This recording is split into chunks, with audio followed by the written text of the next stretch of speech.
కొన్ని రోజుల్లోనే యుద్ధం ముగిస్తానని అగ్రెసివ్ గా చెప్పిన ట్రంప్ కాస్త కొన్ని రోజులుగా యుద్ధాన్ని అనేది వాయిదా వేస్తూ ఇరానే మాతో సంధి చేసుకోవడానికి రెడీగా ఉందని చెప్పిన ట్రంప్ కాస్త రోజుకు ఒక మాట మారుస్తూ ఒక రోజు ట్రంప్ ఒక రోజు ఇరాన్ లేపేస్తామని, ఒక రోజు హర్ముజ్ జల సంధిని ఫ్రీ చేయకపోతే ఖచ్చితంగా లేపేస్తామని చెప్పేవాడు. తర్వాత వచ్చేసరికి ఇరాన్ మాతో సంధి చేసుకుందని, ఇప్పట్లో యుద్ధంలో పాల్గొనే అంత సామర్థ్యంగాని ధైర్యంగా ఇరాన్ లేవని చెప్పిన ట్రంప్ కాస్త ఇప్పుడు ఇరాన్ పైన ఉన్నట్టుండి సడన్ గా విరుచుకుపడుతున్నాడు. కొన్ని గంటల వ్యవధిలోనే చాలా చోట్ల బాంబులు వేసిన ట్రంప్ ఇరాన్ కి చాలా కోపం తెప్పించినట్లు తెలుస్తుంది. మొన్నటి వరకు ట్రంప్ ఒక బ్రిడ్జి మీద బాంబు వేశాడు. దీంతో ఇరాన్ చాలా కోపంతో రగిలిపోయి మరి గల్ఫ్ దేశాల్లో ఉన్న పెద్ద బ్రిడ్జెస్ అన్నింటి కూడా మార్క్ చేసి రాబోయే కొన్ని రోజుల్లో ఖచ్చితంగా మీ పైన దాడి ఉంటుందని ఇరాన్ ఇప్పటికే హెచ్చరించింది. దీంతో ఇప్పటికే గల్ఫ్ దేశాలు గజగజలాడుతున్న సమయంలోనే ఇరాన్ మాత్రం మరొక కొన్ని బాంబులు వేయడంతో ఇప్పుడు గల్ఫ్ కంట్రీస్ పరిస్థితి ఏంటనేది సందిగ్ధంగా ఉంది. ఎందుకంటే ఇరాన్ వెంటనే అమెరికా పైన గానీ ఇజ్రాయెల్ పైన గానీ దాడి చేయలేదు. ఎందుకంటే గల్ఫ్ కంట్రీస్ పైన ముందుగా దాడి చేసే అవకాశం ఉంది. ఎందుకంటే అమెరికాకు సపోర్ట్ చేసిన గల్ఫ్ కంట్రీస్ అన్నిటికి కూడా ఇప్పుడు ఇరాన్ కి శత్రువులుగా మారాయి. దూరంగా ఉన్న శత్రువు కంటే దగ్గరగా ఉన్న శత్రువునే తొందరగా టార్గెట్ చేసే అవకాశం ఉంది. కాబట్టి ఇప్పుడు గల్ఫ్ కంట్రీస్ అన్ని వణికిపోతున్నాయని చెప్పొచ్చు. దీనిపైన ట్రంప్ ను అడిగిన తర్వాత మాత్రం ట్రంప్ మీ సమస్యలు మీరు చూసుకోండి, మా సమస్యలు మేము చూసుకుంటాం అని చెప్పడంతో ఇప్పుడు గల్ఫ్ కంట్రీస్ పైన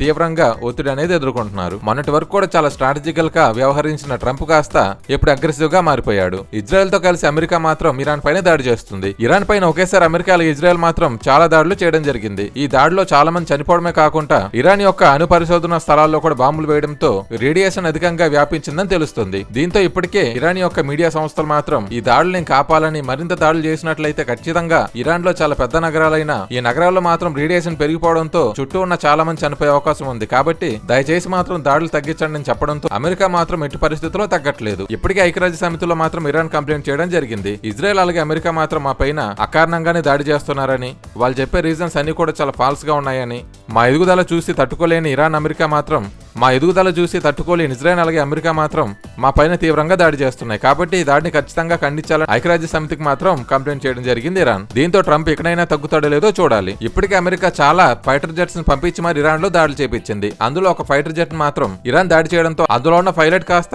తప్పించుకోవడం జరిగింది. కానీ ఆ పైలట్ ఏమయ్యాడనేది ఇప్పటికీ ఆచుకోలేదు. దీంతో తన తల్లిదండ్రులు మాత్రం చాలా బాధపడుతూ వీడియో పోస్ట్ చేయడంతో ఇరాన్ మాత్రం స్పందించింది. మీ అబ్బాయి అమెరికా దగ్గర కంటే ఇరాన్ లోనే సేఫ్ గా ఉంటాడని, ఒకవేళ మాకు చిక్తే మాత్రం మేము ఖచ్చితంగా చంపకుంటానే మేము తిరిగి మీ దేశానికి అప్పగిస్తానని చెప్పడంతో అమెరికాలో ఉన్న ప్రజలు కాస్త ఇరాన్ కి సపోర్ట్ చేయడం మొదలు పెట్టారు. దీంతో రగిలిపోయిన ట్రంప్ మాత్రం శత్రు దేశంలో మా వాడిని ఎలా వదిలేస్తాం, ఖచ్చితంగా మా సైనికుడిని మేము తీసుకొస్తామని చెప్పి ట్రంప్ ఆపరేషన్ చేపట్టి మరీ వెనక్కి తీసుకురావడం జరిగింది ఆ సైనికుడిని. దీంతో ట్రంప్ సాహసోపేతంగా చేసిన ఈ నిర్ణయం మాత్రం చాలా మంది ఆకర్షించినప్పటికీ కూడా చాలా మంది దీన్ని వ్యతిరేకిస్తున్నారు. వాళ్ళంతటా వాళ్ళే స్వచ్ఛందంగా అప్పగిస్తామన్నప్పుడు మీరు బలవంతంగా ఆపరేషన్ చేయాల్సిన అవసరం ఏంటని సొంత దేశం నుంచి ప్రెజర్ వస్తుంది ట్రంప్ కి. దీంతో తన సొంత సైన్యాన్ని కాపాడుకున్నప్పటికీ కూడా ట్రంప్ కు మాత్రం వ్యతిరేకత తప్పట్లేదు. దీంతో యుద్ధం కాస్త ముదిరి ఇంకెంత పెద్దదవుతుందో చూడాలి. ఇప్పటికే ఇరాన్ మాత్రం హర్ముజ్ జల సంధిని మొత్తం క్లోజ్ చేసినప్పటికీ కూడా మన ఇండియన్ నౌకలకు మాత్రం కొంత మేరకు అనేది పర్మిషన్ ఇవ్వడం జరుగుతుంది. దీంతో యుద్ధం కాస్త మరింత పెరిగినట్లయితే ఆయిల్ క్రైసిస్ మాత్రం చాలా దారుణంగా పెరిగే అవకాశం ఉంది. ఇటు ఇజ్రాయెల్ మాత్రం సైలెంట్ గా ఉంటూనే అమెరికాను రెచ్చగొడుతుంది. యుద్ధం స్టార్టింగ్ లో మాత్రమే ఇజ్రాయెల్ అనేది మెయిన్ గా కనిపించేది. ఎప్పుడైతే ట్రంప్ అనేది ఎంట్రీ ఇవ్వడంతోనే